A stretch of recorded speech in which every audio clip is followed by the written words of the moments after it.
It's often cited as being the envy of the world, seen as a gold standard public service broadcaster. But are the BBC staff able to call out the bad behaviour of some of its stars? In the wake of ex-newsreader Huw Edwards pleading guilty to accessing child abuse images, the findings of a deep dive review into workplace culture now published. Quoting employees who point out the pay differential is huge. How empowered really is a producer to raise and address issues? And how the current process of reporting is in itself traumatising, unsupportive, overly long, with relentless rounds of meetings and uncertainty. The report ultimately finding no evidence of a toxic culture, but still tough talking from its chair, Samir Shah. Everyone who cares about the BBC has felt deeply shocked and upset about the cases we have all now seen and heard about. And that many of us have an absolute determination to take decisive action and rid the BBC of these behaviours for good. Something which the BBC has struggled with to date. Earlier this year, a review found a number of staff felt unable to raise concerns about Russell Brand's behaviour when he was a radio presenter for them.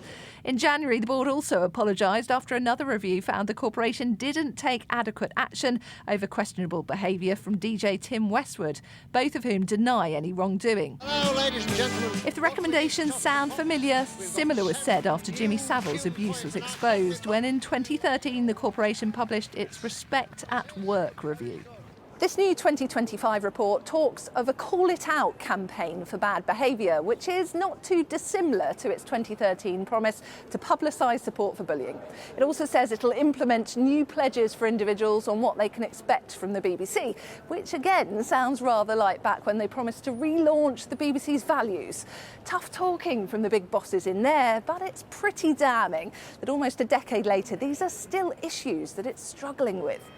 The report asks whether employees who in the last 20 to 30 years have reached senior positions understand the difference between banter and what is downright cruel or offensive. In 2003, when I was working with Greg Dyke on the BBC's values, and forgive my language here, but we identified a group of people called BAFTA bastards, which meant that they were people who won awards and they were amazing and brilliant, but were total nightmares to work with. And we did at that time try to tackle it. And clearly we weren't successful enough. While it is a minority, the BBC admits there are still places where powerful individuals on and off screen can abuse that power, making life for their colleagues unbearable. One of its biggest challenges is enabling those people to feel confident about speaking up. Katie Spencer, Sky News.